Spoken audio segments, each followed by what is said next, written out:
नमस्कार, जनता टीवी देख रहे हैं आप। आपके साथ मैं हूं अंजलि भंडारी और रुक करेंगे इस बीच आ रही एक बड़ी खबर की और बड़ी जानकारी आ रही है, वो आपको बता दें। उत्तराखंड विधानसभा के मानसून सत्र को लेकर बड़ी खबर, बड़ी जानकारी आपको बताने जा रहे हैं। 5 सितंबर से होगा मानसून सत्र शुरू, ये इस वक्त की बड़ी खबर। 8 सितंबर तक प्रस्तावित किया गया है। उत्तराखंड से बड़ी खबर, सत्र में पेश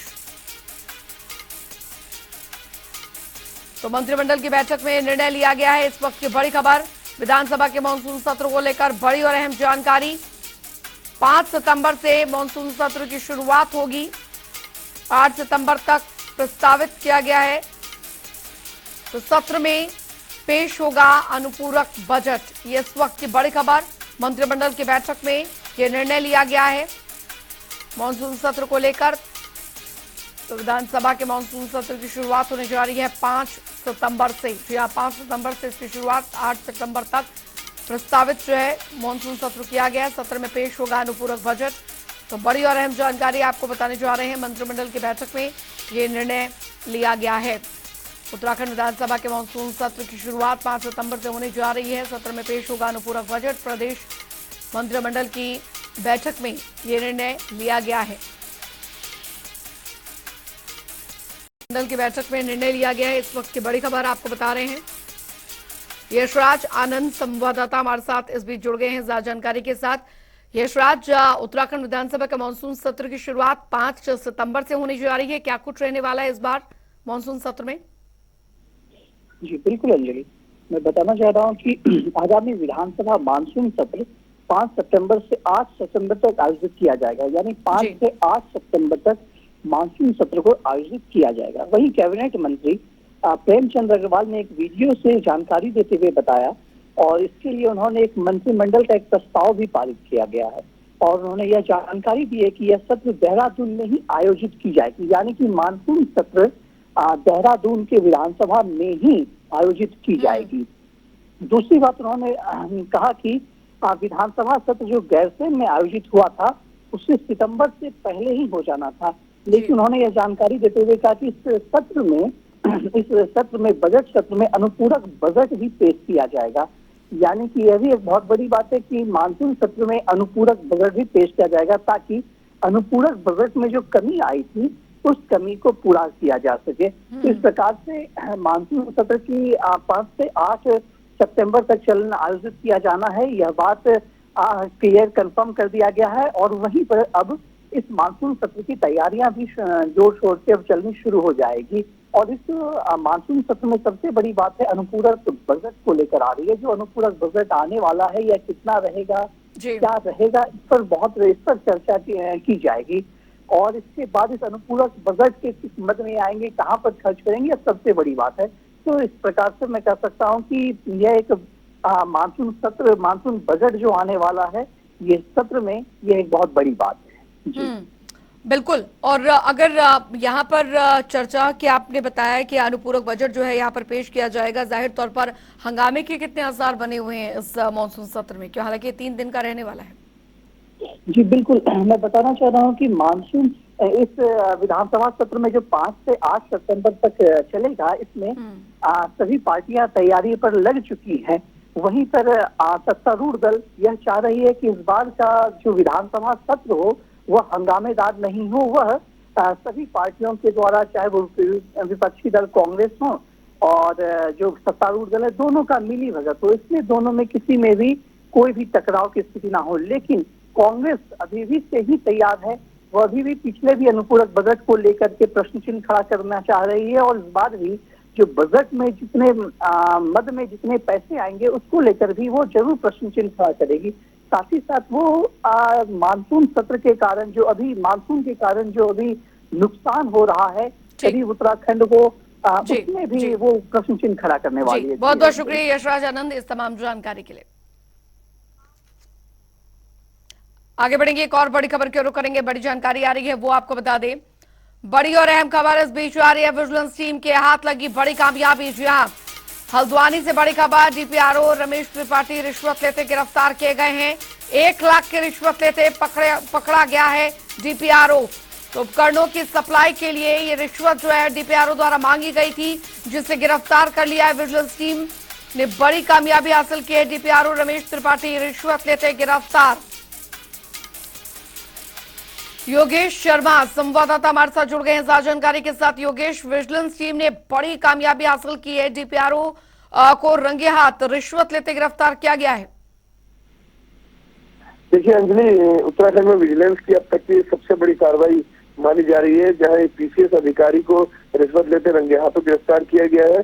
कुमाऊं विजिलेंस ने बड़ी कार्रवाई की है, जहां उधमसिंह नगर के रुद्रपुर से जिला पंचायती राज अधिकारी जो रमेश चंद त्रिपाठी है, उन्हें 1 लाख रुपए की रिश्वत लेते गिरफ्तार किया गया है। उपकरणों की सप्लाई के जो बिल पास करने थे, उसके एवज में ये पूरी रिश्वत मांगी गई थी, जिसके बाद विजिलेंस को शिकायत की गई और विजिलेंस ने पूरा एक ट्रैप बिछाया, जिसके बाद उनकी गिरफ्तारी की गई। हालांकि जिसके बाद उनके घर की तलाशी ली गई और सबसे बड़ी बात यह है कि उनके घर से भी 20 लाख रुपए से ज्यादा की नकदी भी बरामद हुई है।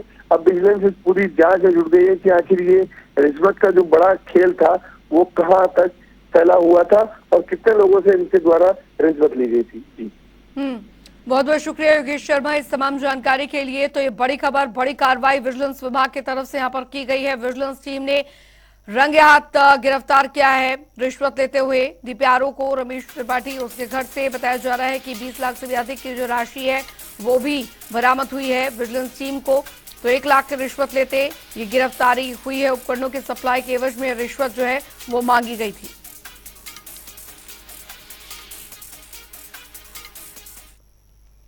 आगे बढ़ेंगे, एक और बड़ी खबर की ओर करेंगे। बड़ी जानकारी आ रही है वो आपको बता दें। उत्तराखंड में भारी बारिश का अलर्ट, जी हां, भारी बारिश का अलर्ट जारी किया गया। अधिकांश क्षेत्रों में मूसलाधार बारिश हो सकती है। 27 अगस्त तक जिले में भारी बारिश यहाँ पर आसा, तो 27 अगस्त तक जिलों में बारिश का जो क्रम है वो जारी रहेगा। देहरादून, टिहरी, पौड़ी, हरिद्वार में भारी बारिश जो है वो होने की यहाँ पर संभावना जताई गई है, यानी मौसम खराब बना रहेगा।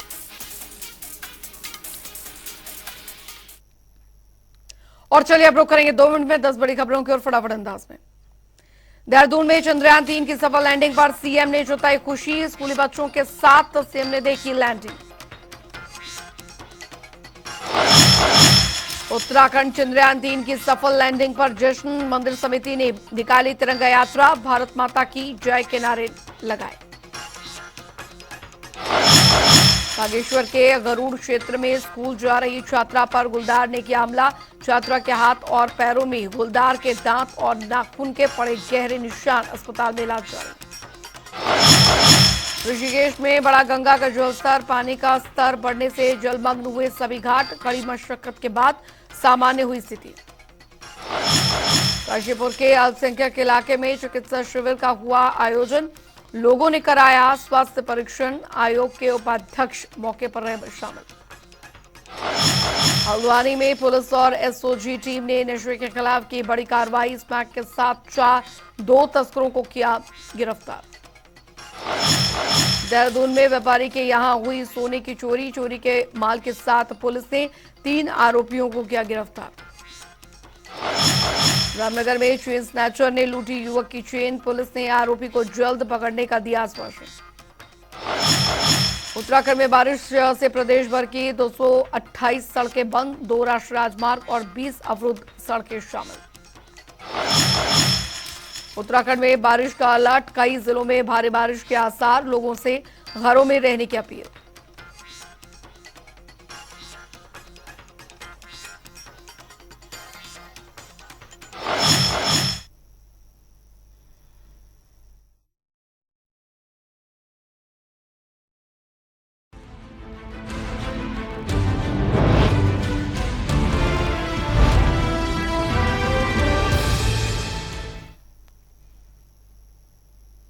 चलिए खबरों में आगे बढ़ेंगे। उधर मुख्यमंत्री पुष्कर सिंह धामी की अध्यक्षता में आज प्रदेश मंत्रिमंडल की बैठक हुई और साथ ही कैबिनेट बैठक में सभी मंत्री मौजूद रहे। इसमें सर्विस सेक्टर नीति सहित कई प्रस्तावों पर मोहर लगी। नीति में निवेशकों को आकर्षित करने के लिए कई अहम प्रावधान प्रस्तावित हुए। बैठक में आगामी विधानसभा सत्र के 6 सितंबर से 12 सितंबर तक देहरादून में किए जाने का भी फैसला हुआ।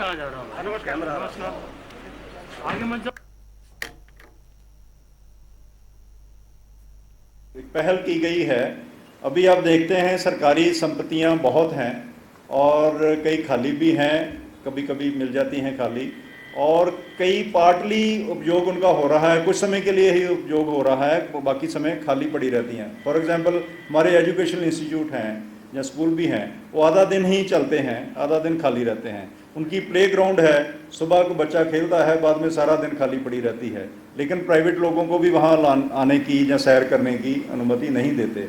हमारे कार्यालयों की बहुत, जहाँ पार्किंग की समस्या है वहाँ पार्किंग भी है, 5 बजे 6 बजे कार्यालय बंद हो गया, उसके बाद वो पार्किंग खाली रहती है, कर्मचारी घर चले गए, लेकिन किसी प्राइवेट को आदमी को वहाँ गाड़ी खड़े करने की अनुमति नहीं है। दूसरा अगर हम दें, घाट एक ब्लॉक था, ब्लॉक का मुख्यालय था चमोली जनपद में, जिसमें कि उसको उस विकासखंड मुख्यालय को अपग्रेड करते हुए अब नगर पंचायत बनाया गया है। इसमें कुल 6 राजस्व ग्राम सम्मिलित किए गए हैं, जिसमें कुंतरी लागा पाली पूर्ण रूप से, धरगांव लागा उस्तोली पूर्ण रूप से, धौला चक उस्तोली पूर्ण रूप से, नाम बगर उर्फ परकेत पूर्ण रूप से, कुमार तोली लगा कुमजुग पूर्ण रूप से और सैंतोली को भी पूर्ण रूप से इसको शामिल करते हुए इसको एक नया नगर पंचायत शामिल किया गया है।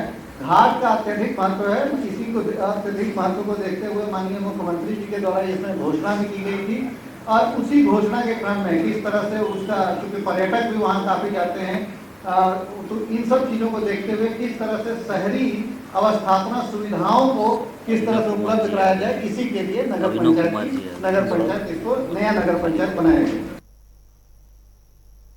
उधर उत्तराखंड में मुख्यमंत्री सशक्त बहन उत्सव योजना का शुभारंभ हो चुका है और मुख्यमंत्री पुष्कर सिंह धामी ने सचिवालय में इस योजना का शुभारंभ किया। इस दौरान मुख्यमंत्री ने महिलाओं के सभी स्टॉल्स का निरीक्षण कर उत्पादकों के बारे में जानकारी दी। कार्यक्रम में उपस्थित तमाम महिलाओं ने मुख्यमंत्री पुष्कर सिंह धामी को राखियां बांधी। बता दें आपको कि इस योजना के माध्यम से राज्य की उन महिलाओं को लाभ मिलेगा जो कि महिलाएं विभिन्न उत्पादों का निर्माण करती हैं। हमारे राज्य में मातृशक्ति का बहुत बड़ा योगदान हमेशा से रहा है और मातृशक्ति लगातार उद्यम करती है, लगातार परिश्रम करती है, बहुत सारे नवाचार करती है और बहुत सारे हमारे स्वयं सहायता समूह हैं हमारी बहनों के, मातृशक्ति के, जो बहुत सारे उत्पाद बनाते हैं। उसमें घरेलू उत्पाद भी हैं, बच्चों के उत्पाद भी हैं, अचार से लेकर सिलाई बुनाई, और रक्षाबंधन जैसे पर्व आ रहा है तो उस रक्षाबंधन पर्व में भी जो उनके द्वारा राखियां बनाई गई हैं, अन्य सामान बनाए गए हैं, बहुत ही उच्च दर्जे के हैं और उनको एक कोई प्लेटफॉर्म मिलना चाहिए, एक कोई स्थान मिलना चाहिए जहाँ पर उनके इन उत्पादों को ठीक प्रकार से उसको बाजार मिल पाए। उधर भाजपा के राष्ट्रीय अध्यक्ष जेपी नड्डा 27 अगस्त को 1 दिवसीय उत्तराखंड दौरे पर रहेंगे। बता दें आपको कि वोटर चेतना अभियान के तहत राष्ट्रीय अध्यक्ष जेपी नड्डा हरिद्वार पहुंचेंगे, जहां पर वो हरिद्वार लोकसभा क्षेत्र के अंतर्गत आने वाले बूथ स्तर के कार्यकर्ताओं और साथ ही पदाधिकारियों के साथ बैठक करेंगे। प्रदेश प्रवक्ता वीरेंद्र बिष्ट ने बताया कि किस तरह से नए वोटरों को पार्टी से जोड़ना है, साथ ही कहां के कार्य योजना विस्तार से रखी जाएगी। देखिए, अपने देश के यशस्वी राष्ट्रीय अध्यक्ष जेपी नड्डा जी का उत्तराखंड प्रवास प्रस्तावित है। 27 तारीख को उनका 1 दिवसीय प्रवास हरिद्वार में रहने वाला है और वहाँ एक वोटर चेतना जो अभियान पूरे देश में चलाया जा रहा है, वोटर चेतना महाअभियान, उसके तहत वो हरिद्वार लोकसभा क्षेत्र के अंतर्गत आने वाले अपने बूथ स्तर के कार्यकर्ताओं से, वोटरों से, उनके अध्यक्षों से, पालक संयोजकों से और प्रमुख जिलाओं के पदाधिकारी, प्रदेश के पदाधिकारियों से। उधर सरयू और गोमती नदी के संगम पर स्थित बागेश्वर विधानसभा में 5 तारीख को उपचुनाव और 8 तारीख को मतगणना होनी है। बागेश्वर उपचुनाव की जीत आने वाले लोकसभा चुनाव के धमक की रूपरेखा भी तैयार कर सकती है। वहीं बागेश्वर उपचुनाव को लेकर जनता टीवी की टीम लगातार धरातल जो निरीक्षण है वो भी कर रही है। बागेश्वर उपचुनाव के जोड़ तोड़ और समीकरण पर सुनिए उत्तराखंड के state bureau head Yogesh Rana की एक खास रिपोर्ट। बागेश्वर विधानसभा सीट पर उपचुनाव बीजेपी और कांग्रेस दोनों के लिए प्रतिष्ठा का सवाल बन गया है। प्रतिष्ठा का सवाल इसलिए बन गया है कि बीजेपी इस सीट को बचा कर रखना चाहेगी, क्योंकि पिछली 4 बार से यह सीट बीजेपी के पास है, और कांग्रेस इस सीट को लेना चाहेगी क्योंकि अगले साल लोकसभा के चुनाव है, और लोकसभा के चुनाव से पहले अगर कांग्रेस इस सीट को हथिया लेती है तो एक बड़ा संदेश उत्तराखंड की जनता को देने में कामयाब हो जाएगी। इसी समीकरण को ध्यान में रखते हुए उत्तराखंड के प्रदेश अध्यक्ष कर्ण मेहरा ने बागेश्वर सीट को लेकर एक कैलकुलेशन बैठाया है। बागेश्वर सीट पर कांग्रेस ने टिकट बसंत कुमार को दिया है, और बसंत कुमार आम आदमी पार्टी से पिछली बार चुनाव लड़े थे और आम आदमी पार्टी से चुनाव लड़कर 16,000 के आसपास वोट ले गए थे। अब कर्ण मेहरा का मानना है कि बसंत कुमार के 16,000 वोट और जो कांग्रेस के तकरीबन 20,000 वोट है, जो हर चुनाव में 19 से 20,000 पड़ते रहे हैं, इन दोनों वोटों को अगर मिला दिए जाए तो तकरीबन 36,000 के आसपास वोट बनते हैं। और अगर बीजेपी के पिछले चुनाव के वोटिंग परसेंटेज और वोटिंग को देखें तो बीजेपी को 32,000 के करीब वोट मिले थे, और 32,000 वोट के साथ साथ बीजेपी ने यह सीट तकरीबन 12,000 वोट से जीती थी। इस तरह कर्ण मेहरा का यह कैलकुलेशन है कि तकरीबन अगर दोनों वोटों को जोड़ दिया जाए, बसंत कुमार और कांग्रेस के वोट, तो तकरीबन 4,000 वोट अलग बन जाते हैं। और अगर हम अन्य वोटों की बात करें जो सपा को गए, बसपा को गए और निर्दलीय को गए, वो तकरीबन 6 से 7,000 वोट बनते हैं। इस बार के चुनाव में एक खास बात यह भी है कि बसपा के उम्मीदवार ने पर्चा तो लिया लेकिन पर्चा जमा नहीं किया। इस तरह से बसपा यहाँ है नहीं, और बसपा को भी 800-900 वोट बसपा के उम्मीदवार को पिछले चुनाव में गए थे। माना यह जा रहा है कि बसंत कुमार दलितों की राजनीति करते हैं, तो दलितों का वोट जो 800-900 वोट है वो भी बसंत कुमार को आ सकता है। यानी कि अगर आप बहुत गहराई में जाकर देखेंगे तो देश की राजनीति में इंडिया गठबंधन एक समीकरण को खड़ा करना चाहता है कि बीजेपी के खिलाफ जो वोट पड़ता है उस सारे वोट को एक साथ कैसे किया जा सके और इस देश की सत्ता को कैसे हथियाया जा सके। उत्तराखंड में कांग्रेस के प्रदेश अध्यक्ष कर्ण मेहरा भी कुछ इसी तरह के समीकरण साधने की कोशिश कर रहे हैं।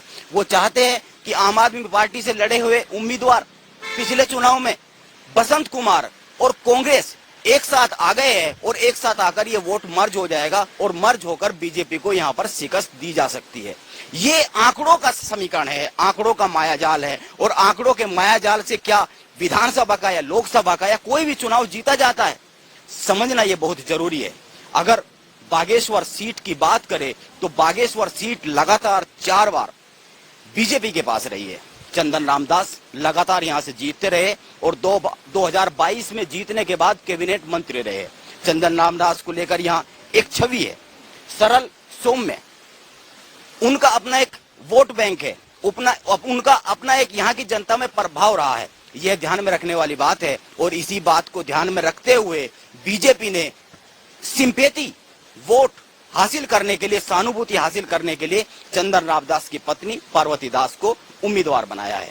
इस तरीके से अगर बागेश्वर में देखें तो एक समीकरण बनता है और लड़ाई बनती है सहानुभूति और जो बीजेपी का कैडर है, जो बीजेपी का संगठन है। बीजेपी का कहना है कि हम पन्ना प्रमुख तक पहुंचे हुए हैं, तो हमारे संगठन के सामने कांग्रेस का संगठन कहीं टिकता नहीं है। इस तरीके से यह जो बागेश्वर की लड़ाई बनती है, यह सहानुभूति और बीजेपी का संगठन, और जो बीजेपी की सरकार के दावे हैं कि हम विकास बहुत कर रहे हैं, तो बीजेपी इन मुद्दों पर लड़ती हुई साफ साफ दिखती है। बीजेपी के पक्ष में समीकरण बनते हुए दिखते हैं। बीजेपी इन्हीं समीकरण की बात कर रही है यहाँ पे कि हमने विकास किया है। चंदन रामदास जमीन से जुड़े हुए नेता थे, और पार्वती दास भी चंदन रामदास की विरासत को, उनके कामों को आगे बढ़ाने का काम करेगी। लेकिन अगर हम दूसरी तरफ देखें, कांग्रेस अकेले इस सीट को जीतने से हार मानती हुई दिखती है, और बसंत कुमार भी अकेले लड़ते हुए थकते हुए दिखते हैं, और दोनों इसीलिए साथ आते हुए और साथ आकर ये समीकरण बनाने की कोशिश कर रहे हैं। लेकिन हमने बागेश्वर में बहुत सारे लोगों से बात की, बहुत सारे लोगों से चर्चा की, और जो निकल के सामने आता है, कई सारे लोगों का कहना है कि क्या ये वोट कांग्रेस के और बसंत कुमार के मर्ज हो पाएंगे। इस पर एक बड़ा सवाल है। बड़े सवाल के पीछे कुछ वजह है। यहाँ पर कई सारे दलित आंदोलन हुए हैं, कई सारी घटनाएं हुए हैं। बीजेपी का कहना है कि जो कांग्रेस का वोटर है वो क्या उन बयानों को, उन आंदोलनों को और बसंत कुमार के उन भाषणों को भूल जाएगा जो भाषण दिए गए हैं, जो बातें हुई है। इसीलिए यह जो लड़ाई है ये लड़ाई बागेश्वर की केवल और केवल कैलकुलेशन पर आधारित नहीं है, आंकड़ों के कैलकुलेशन के साथ भी यहाँ पर जो जमीनी हकीकत है, उस जमीनी हकीकत को समझने की जरूरत है। अब ये देखना होगा कि बागेश्वर की लड़ाई कांग्रेस और बसंत कुमार मिलकर एक साथ जीतेंगे, आंकड़े एक साथ आएंगे कि नहीं आएंगे, या फिर बीजेपी का जो समीकरण है, संगठन और सहानुभूति का जो कार्ड खेला है बीजेपी ने, वो जीतेगा। यह तो 8 तारीख को जब परिणाम सामने आएगा उसी समय समझ में आएगा। लेकिन एक बात तो बहुत साफ समझ में आती है कि बागेश्वर में कांग्रेस ने पूरी की पूरी बागडोर बसंत कुमार को सौंप दी है। बसंत कुमार जीतते हैं तो बागेश्वर में कांग्रेस बसंत कुमार की हो जाएगी, और अगर बसंत कुमार हारते हैं तो फिर आगे के रास्ते यहाँ पर बड़ी मुश्किल में बसंत कुमार के दिखते हैं। यह ठीक है कि आमने सामने की लड़ाई बन गई है, लेकिन ध्यान में रखने की जरूरत है कि बागेश्वर में 5 सितंबर को वोटिंग होनी है और 8 सितंबर को परिणाम आना है। इसीलिए बीजेपी और कांग्रेस के ये जो कैलकुलेशन है, जो दावे किए जा रहे हैं, जनता को बताए जा रहे हैं, मीडिया के सामने गाए जा रहे हैं, इन दावों की हकीकत कितनी है, ये बागेश्वर की जनता 8 तारीख को साबित करने वाली है। बागेश्वर की जनता 8 तारीख को परिणाम किसके पक्ष में देंगी, किसके सर पर जीत का सेहरा बांधेगी, बसंत कुमार जीत के साथ आगे बढ़ेंगे या फिर पार्वती दास जीत के साथ आगे बढ़ेगी, यह एक समझने वाली बात है जो 8 तारीख को ही पता लगेगी। इसीलिए बीजेपी और कांग्रेस के अपने कैलकुलेशन एक तरफ और जनता का फैसला एक तरफ, यह समझ में आएगा 8 तारीख के परिणाम आने के बाद ही। बागेश्वर से योगेश राणा, जनता टीवी। उत्तराखंड की उधर प्रदेश में लगातार हो रही भारी बारिश से काफी नुकसान आंका जा चुका है। अभी तक लोक निर्माण विभाग को सड़क और साथ ही साथ पुल टूटने से लगभग 385 करोड़ का नुकसान हुआ है।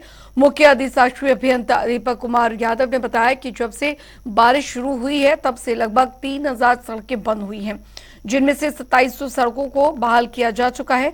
उन्होंने बताया कि सड़कें बंद होने के साथ पुलों को भी काफी ज्यादा नुकसान हुआ है।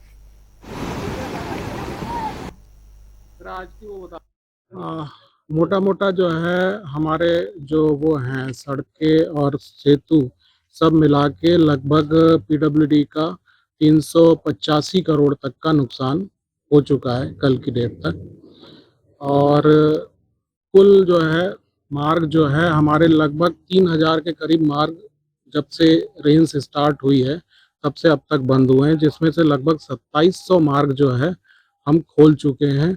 और आज की डेट में भी जो है पीडब्ल्यूडी के लगभग 136 मार्ग और पीएमजीएसवाई के जो है करीब 100 के करीब उनके मार्ग, इस तरह से कुल 230 मार्ग आज की डेट में भी बंद हैं। और इसमें काफ़ी क्षतियां पुलों को भी हुई है, पुलों से आवागमन में भी काफ़ी बाधा पड़ी है। उधर आपको बता दें कि प्रदेश भर में 2 दिन तक का भारी बारिश का अलर्ट जारी किया गया और मौसम विभाग ने 8 जिलों टिहरी, देहरादून, हरिद्वार, पौड़ी, बागेश्वर, चंपावत, नैनीताल और उधम सिंह नगर जिले में भारी बारिश का रेड अलर्ट जारी किया गया है।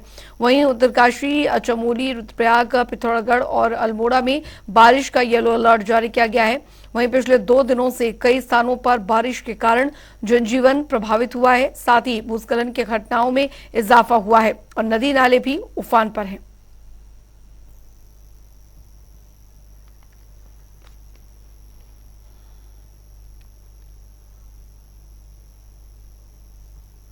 चलिए इसी के साथ उत्तराखंड की खबरों में भी के लिए फिलहाल इतना ही। वक्त एक छोटे से ब्रेक का।